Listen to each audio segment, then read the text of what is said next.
Hi friends, welcome to our channel கோவில் குளம். நம்ம இன்னைக்கு இந்த வீடியோவில் என்ன பார்க்க போறோம்னா, சென்னைக்கு அருகாமையில் இருக்கிற குட்டி வெள்ளையங்கிரி மலையை தான் பார்க்க போறோம். இந்த லொக்கேஷன் வந்து எக்ஸாக்டடாக எங்கே இருக்குன்னா, செங்கல்பட்டு நேஷனல் ஹைவேல பழவழி என்ற ஊரில் தான் இருக்கு.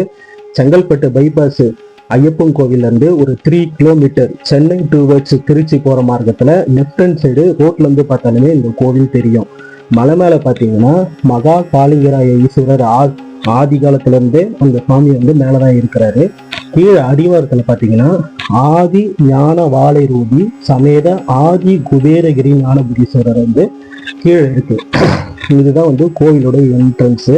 அடிவாரத்தில் நான் போய் அமாவாசை அன்னைக்கு போயிருந்தேன். கரெக்டாக ஒரு 11 o'clock போயிருந்தேன். சொல்ல கோயில் பூசாரி வந்து கோயிலை சாப்பிட்டு கிளம்பிட்டு இருந்தது. அப்புறம் தான் என்ன டைமிங் ஓப்பன் பண்ணுறீங்கன்னு கேட்டதுக்கு காலையில் 8 to 10 வரைக்கும் தான் ஓப்பனில் இருக்குமா. அதே மாதிரி பிரதோஷம், பௌர்ணமி, இது மாதிரி சிறப்பு காலத்திலலாம் வந்து அபிஷேகம்லாம் நடந்துட்டு இருக்கு. கோவிலை சுற்றி பார்த்தீங்கன்னா சிவனுடைய வரைபடம், நடராஜர் ஃபோட்டோ, சிவனுடைய அவதாரங்கள், இந்த ஃபோட்டோலாம் பார்த்தீங்கன்னா ரொம்ப பெருசாக ஓவியமாக வரைஞ்சி வச்சுருக்காங்க. அதே மாதிரி எல்லா கோயிலையும் இருக்கிற மாதிரி விநாயகர், முருகர், நவகிரகங்கள், பைரவர் போன்ற எல்லா சிலையுமே பார்த்தீங்கன்னா கோயிலை சுற்றி பிரதிஷ்டை பண்ணி வச்சுருக்காங்க. அடிவாரத்தில் குபேரகிரி ஞானபுரீஸ்வரரை வணங்கிட்டு நம்ம மலையேறத்துக்கு கோயில் பேக் சைடு வந்துட்டோம். 2017 தான் இந்த கோவிலுக்கு கும்பாபிஷேகம் பண்ணியிருக்காங்க. கோயம்புத்தூரில் இருக்கிற வெள்ளையங்கிரி மலை பார்த்தீங்கன்னா கைலாயத்தை போலவே சிவபெருமானும் பார்வதி தேவியும் 2 பேரும் இருந்து சித்தர்கள் காட்சியளித்த இடம் அப்படின்ட்டு எல்லாரும் சொல்கிறாங்க. இதனால்தான் அது தென் கைலாயம் அப்படின்ட்டு சொல்கிறாங்க. அதே தென் கைலாயம் மாதிரி தான் எனக்கு இந்த இடமும் ஃபீல் ஆச்சு. மலை மேலே வண்டி போகிற பாதைலாம் கிடையாது, அதே மாதிரி ஸ்டெப்ஸும் கிடையாது. நம்ம நார்மலாக ஒரு மலை மேலே எப்படி நடந்து போகுமோ அதே மாதிரி தான் பாதை இருந்தது. பாதை கொஞ்சம் கஷ்டமாக தான் இருந்தது. அதனால் இங்கே வரவங்க ஒரு நல்ல ஷூ வாங்கி போட்டு கொண்டு வர்றது நல்லது. மொத்தம் 2 மலையை நம்ம கடந்து போனாதான் காளிங்கராய ஈஸ்வரரை தரிசிக்க முடியும். மலை ஏற ஸ்டார்டிங் பார்த்தீங்கன்னா ஒரு 200 மீட்டரு செங்குட்டாக தான் இருந்தது. அந்த இடம் தான் கொஞ்சம் கஷ்டமாக இருந்தது.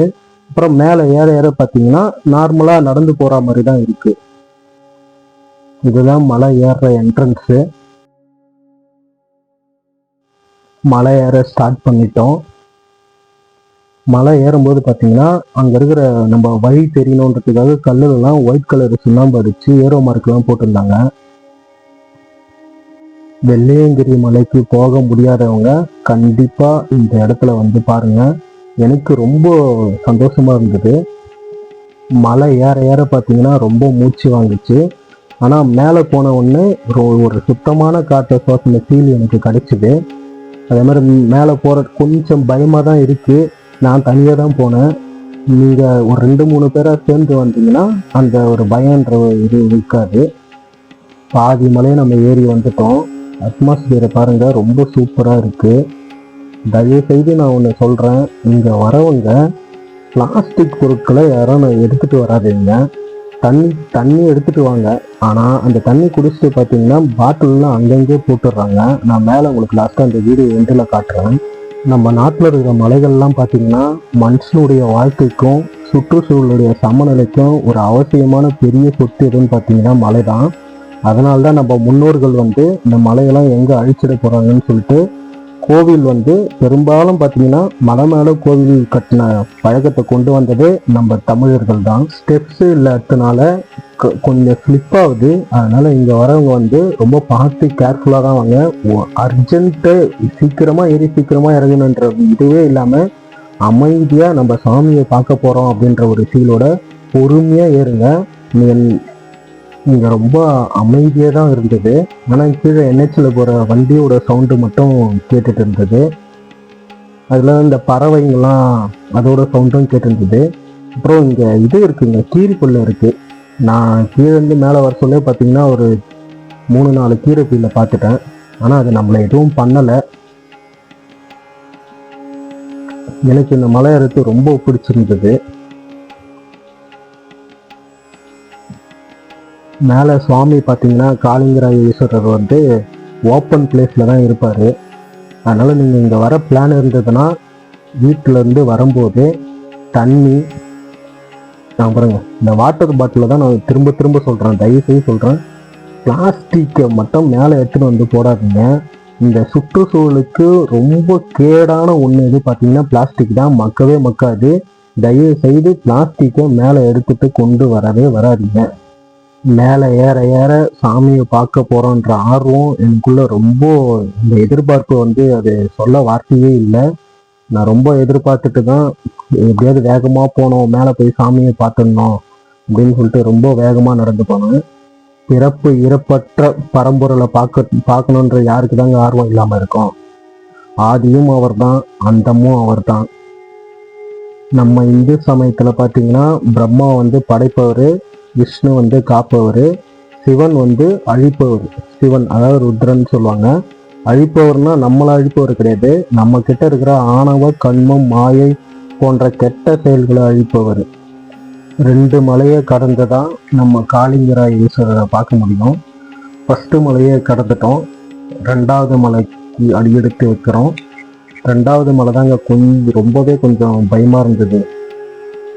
ஃபஸ்ட்டு மலை ஓப்பனாக இருந்தது, 2வது மலை பார்த்தீங்கன்னா ஒரு அடர்ந்த காட்டு உள்ள போயிட்டு போகிற மாதிரி இருக்குது.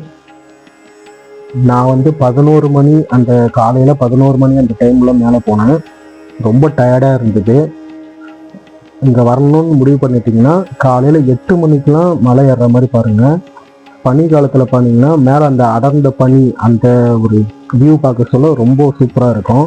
ஆனால் நான் 11 மணிக்கு போனதுனால நான் கூட தண்ணி வேற எடுத்துகிட்டு போகல, நான் ரொம்ப டயர்டாகிடுச்சு. நீங்கள் எந்த டைம் வந்தாலும் கண்டிப்பாக வாட்டர் பாட்டில் எடுத்துகிட்டு வாங்க. ஆனால் தயவு செய்து அந்த பிளாஸ்டிக் வாட்டர் பாட்டிலை மேலேயே போட்டுட்டு வந்துடாதீங்க ப்ளீஸ்.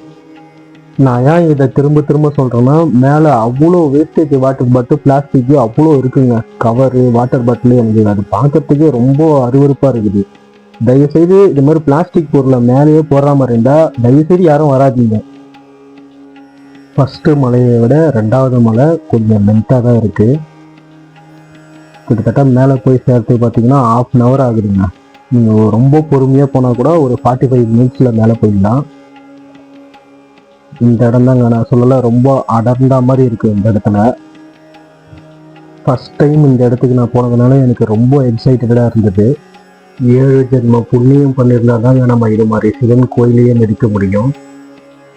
அவன் அருளாலே அவன் தாள் வணங்கி என்ற திருவாசக வரிக்கு ஏற்ப அவருடைய அருள் இருந்தால் மட்டும்தான், அவர் நினைச்சா மட்டும்தான் அவர் கோயிலுக்கு நம்மளால் போக முடியும். நம்ம கிட்டத்தட்ட மேலே வந்துட்டோம். இதான் பார்த்தீங்கன்னா மேலே காளிங்கராய ஈஸ்வரர். நான் ஃபஸ்ட் டைம் வந்ததுனால ஒரு 4 பூவும் கற்பூரமும் சாம்பிராணியும் மட்டும்தான் எடுத்துகிட்டு வந்தேன். நீங்கள் இங்கே வரணும்னு முடிவு பண்ணிட்டீங்கன்னா நீங்களே சுவாமியை தொட்டு பூஜை பண்ணலாம். வீட்டில் இருந்து தண்ணி ஒரு 3 பொருள் எடுத்துகிட்டு வந்தால் போதும். இந்த இருக்கிறவங்க ஒரு 5, 9, 3, 5 அப்படி தானே 9, பால், தயிர், பஞ்சாமிர்தம், பழம், எண்ணெய், அபிஷேக பொடி, திருநீர், சந்தனம், ஒரு 5 லிட்டர் தண்ணி எடுத்துகிட்டு வாங்க. சுவாமி பார்த்தீங்கன்னா ஒரு 1/2 அடி ஹைட்டு தான் இருப்பார். அதனால் ஒரு சின்ன மாலை, அப்புறம் கோயிலில் போய் சாமி கட்டுற துணி கேட்டிங்கனாலே கொடுப்பாங்க. அந்த துணியை நீங்கள் வாங்கி வந்துடுங்க. ஒரு வேலைக்கிழமையோ இல்லை பௌர்ணமிலையோ எதனா ஒரு நல்ல நாள் காலையில் வீட்டில் தலை மொழிவிட்டு சிவபெருமான மனசில் நினச்சிட்டு மலை அடிவாரத்தில் இருக்கிற குபேரகிரி ஞானபுரீஸ்வரரை வணங்கிட்டு மேலே வந்து நம்ம காளிங்கராய ஈஸ்வருக்கு உங்கள் கையால் அபிஷேகம் பண்ணுவாங்க. இவர் தான் காளிங்கராய ஈஸ்வரர். சுவாமி முன்னாடி பார்த்திங்கன்னா நந்தி இருக்குது, அதுக்கப்புறம் ஒரு சூளம் வச்சுருக்காங்க.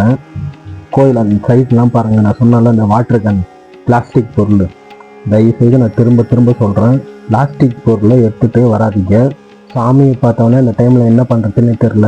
நான் நெய்வேதிக்காக கையில் வச்சுருக்க சாக்லேட்டும் எடுத்துன்னு வந்த 4 பூவும் சாமிக்கு வச்சுட்டு சாம்பிராணி எடுத்துகிட்டு சாமியை மனசார வேண்டிட்டு சாமிக்கு பூஜை பண்ணேன்.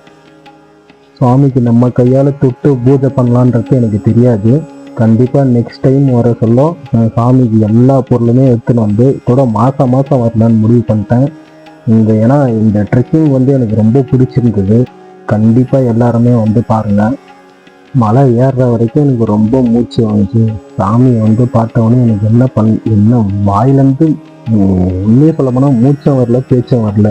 சிவபுராணத்தில் ஒரு லைன் வரும், புல்லாகி கூடாய் புழுவாய் மரமாகி பல்மிருகமாகி கல்லாய் மனிதராய் பேயாய் கணங்களாய் வல்லசுரராகி முனிவராய் தேவராய் செல்லால் என்ற தாவர சங்கமத்துள் எல்லா பிறப்பும் பிறந்திருத்தேன் என்பெருமான் நீயே உன் பொன்னடிகள் கண்டின்று வீடுற்றேன் அப்படின்ற லைன் தான் எனக்கு ஞாபகம் வந்துச்சு. இந்த கோவில் ஆப்போசிட் பார்த்தீங்கன்னா ஒரு 3 ஸ்டெப் இருக்கு. இந்த இடத்துல பார்த்தீங்கன்னா கார்த்திகை தீபத்தன்னைக்கு ஜோதி தீபம் ஏற்றுவாங்களாங்க. அந்த இடத்துல இருந்து நான் பார்க்க சொல்ல தீபம் ஏற்றுற இடத்துல இருந்து உங்களுக்கு வியூ காட்டுற பாருங்க, ரொம்ப சூப்பராக இருந்தது. இதெல்லாம் இந்த தீபம் ஏற்றுற அந்த 4வது ஸ்டெப்ல தான் பார்த்தீங்கன்னா கார்த்திகை தீபத்தன்னைக்கு தீபம் ஏற்றுவாங்களாம். இந்த மேல இருந்து இந்த இயற்கை ரொம்ப அழகா இருந்ததுங்க.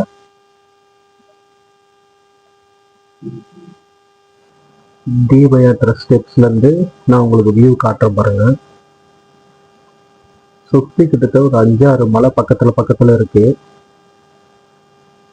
மோஸ்ட்லி நம்ம செங்கல்பட்டு மாவட்டத்துல மலைக்கு பஞ்சமே இல்லை. இந்த மலையை அழிச்சிடாம பாதுகாக்கிறதுக்கு தான் நம்ம முன்னோர்கள் மலை மேல சாமி வச்சிருக்காங்க. அந்த சாமியை பார்க்க வந்து பிளாஸ்டிக் பொருளை போட்டு அந்த மலையை அழிச்சிடாதீங்க தயவு செய்து.